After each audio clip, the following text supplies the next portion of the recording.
Hello guys, how are you doing today? This is Tonberry Blue here with a first time game review of a match that I had between myself and Magic Pants in one of the Madrid Masters Qualifiers. So this was a game between my Soul Demon Hunter and his Enrage Warrior, which is generally speaking a unfavored matchup for us as the Demon Hunter. Generally speaking, it is a difficult matchup for most Demon Hunters facing Warriors when they do have the Risky Skipper combo.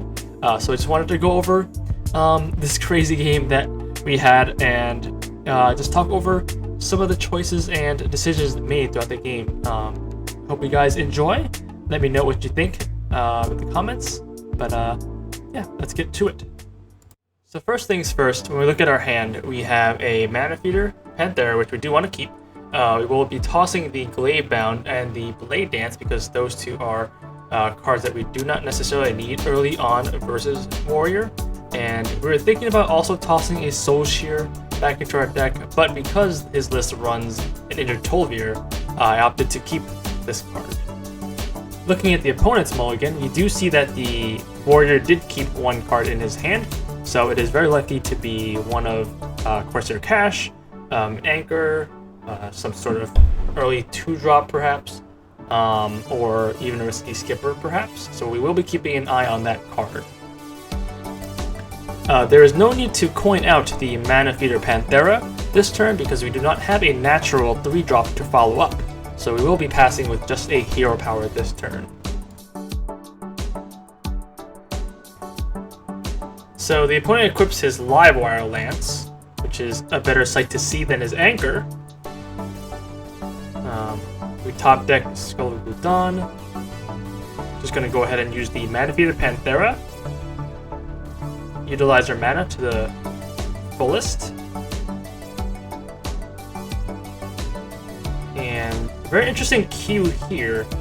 So he plays double Goblin Lackey, crushing itself, which gives the hint that he does not have a Tol'vir or the 3-drop Bomb Lady in hand. Otherwise, he would have used that. Now, I reached for the Polkelt initially, and then realized that it does not make sense to actually play the Polkelt because it is not really helping the immediate future. Top decking a Sociologist next turn does nothing for us, actually.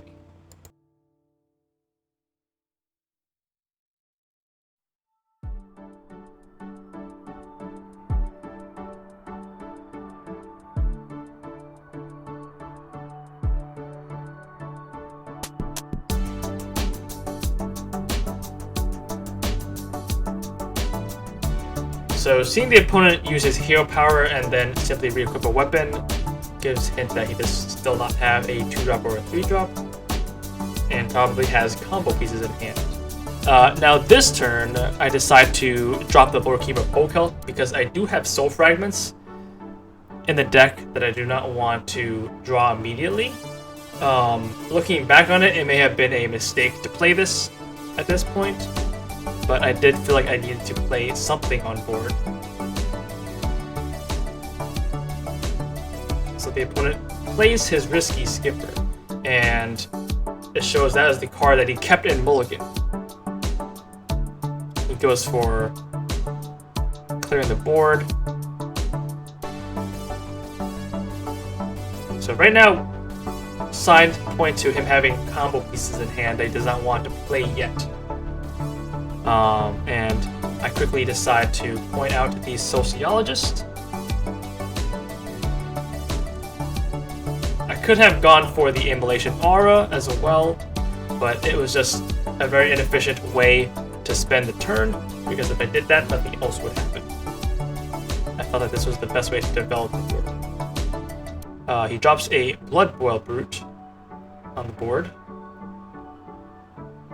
Trades that off. And he evolves it into another Rush Minion, which was not happy about, but it happens. RNG happens.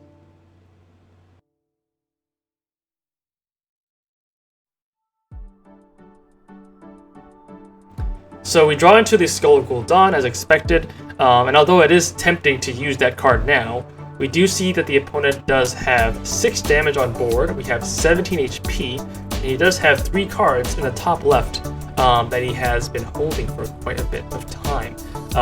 So we do die to a Grommash Enrage combo or a Kor'kron Elite Enrage and Copy Girl combo. So we opt for a different line of play with the Eldrachi Warblades, double Twin Slice, Blade Dance, and then clearing off the Batterhead. So opponent decides to go for the freaking kill. He drops a Grommash plus his Enrage and drops us down to 8 HP. And we top deck a Soul Shard Lapidary. Looking from the stuff we have in hand, we don't have a direct way to clear this minion. We can't even Skull of Gul'dan into anything because it would not be discounted. So we have to rely on an interaction that harkens back to the Kingsbane Rogue days, where if you actually attack a minion with a lifesteal weapon, even if the minion brings you down below 1 HP, if you have lifesteal, it brings you back to life. Like, look at that! It brought us back from the freaking dead! That's fucking PogChamp.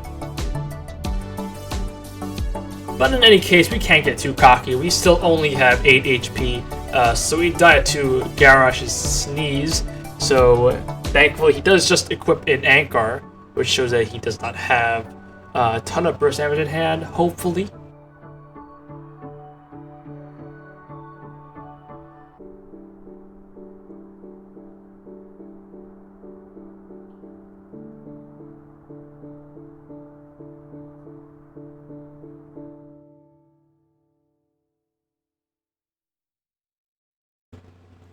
So we're at 6 HP, I top deck the Soul Shard Lapidary, and at this point my butt is clenched to the maximum freaking degree, and I'm wondering if anything in my hand could help me at this point, and the answer is really no. So I look at the way that my deck is arranged, and I figure I have to go for the Nourish play. It's the only thing I can do because I do need to dig through my deck to get to my healing. Like freaking Genji over here, wondering when the hell my healer is gonna get to me. So I decided to go for the 3 draw for 6, which I know is not up to Demon Hunter standards, but you know, desperate times calls for desperate measures. So I draw 3 cards and then I use the Immolation Aura to prevent him from buffing his minion on board, and then go face with the remaining mana.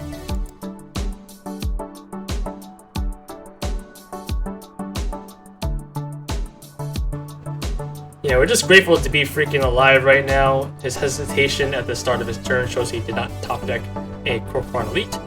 And he actually plays a Captain Greenskin that he gets off of his Sky Raider. And then after that, he points a Lackey that he got from his weapon earlier towards his Greenskin, which shows that it is either a Taunt Lackey or a Rush Lackey. He doesn't play it, but we still at least have that information in hand.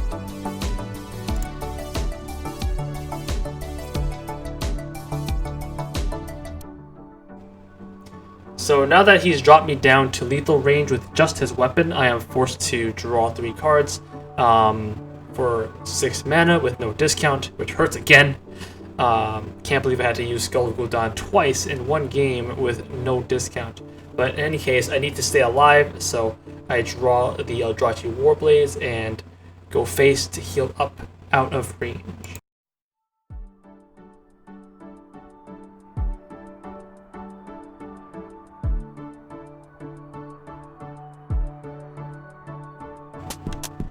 So we are hanging on by a thread. Thankfully, he does not draw a charge minion, and he basically passes a turn. He just uses his hero power, which is a very, very odd sign, but I'm thankful for that. I have to spend my turn essentially healing up as much as I can, but keeping in mind the breakpoints. So essentially, the most I can heal in this turn is 8 from the Lapidary and hero power. So I have to consider, if I stay at 13 HP, is it any different from 14? And the answer is no, because the cards that Warrior has to close out deals damage usually in even amounts. For example, Kor'kron is 4, using Core Front plus Enrage is 6 using Core Front Enrage, and then a Copy Girl is 12. So 13 is essentially the same as 14 in this matchup.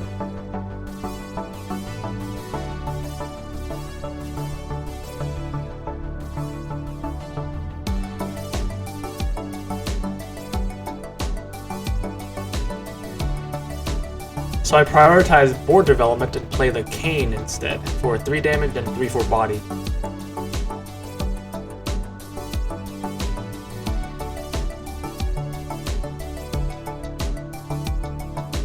We are setting up a 2-turn lethal with our 8 damage on board and a Marrow Slicer and Glaive out in hand. Of course, it's very unlikely that this all sticks or anything really sticks.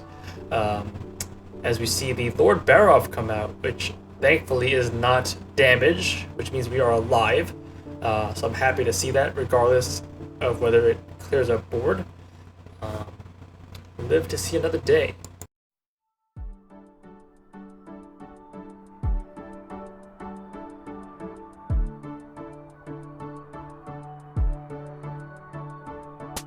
So this is the first turn in a long time where I feel like I actually have a chance to win.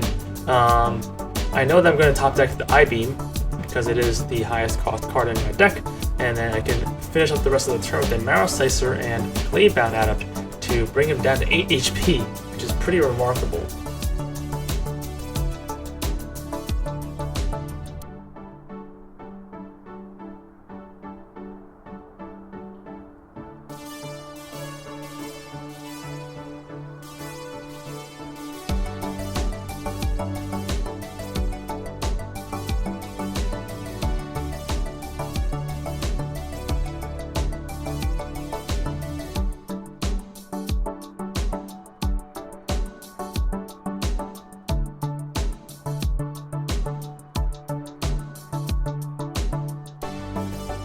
So even though the enemy will get 6 armor from playing the Shard Shatter Mystic, it is the most efficient way to clear this board without wasting a lot of damage. So I opt for that and go face with the weapon and a Glaive Bound, the remainder of the mana.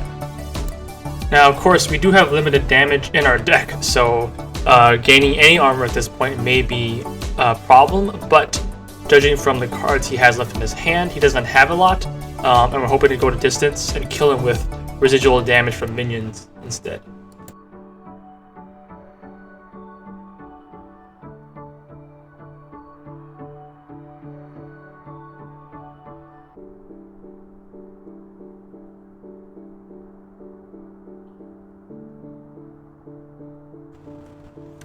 So keeping in line with our plan to kill him with our minions, we do have to clear the board, and the order is done where I would have to hero power the mercenary, hit, and then play Shadow Shard, and then equip the weapon, and nothing else in order to preserve that damage for the following turn.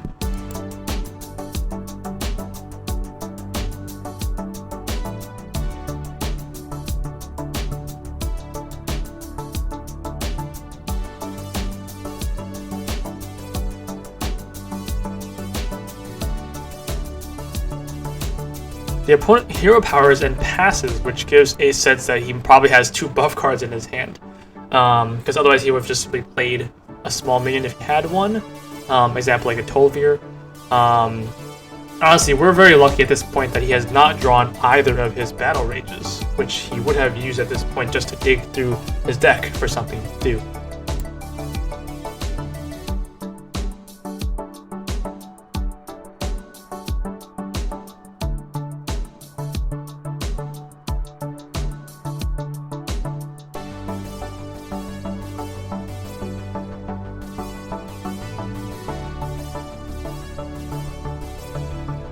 So we clear the board again with a Blade Dance and then go face with the remaining damage. Obviously, the rest of our deck does not contain any direct damage, so we are hoping that somehow we do get to hit face with our Spirit Jailer and the 2-drop.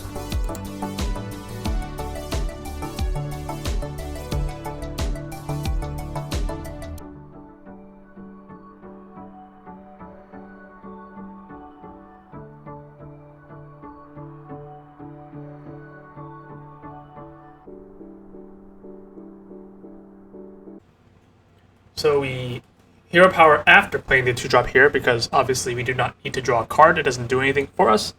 And from here, gonna let the original audio play out.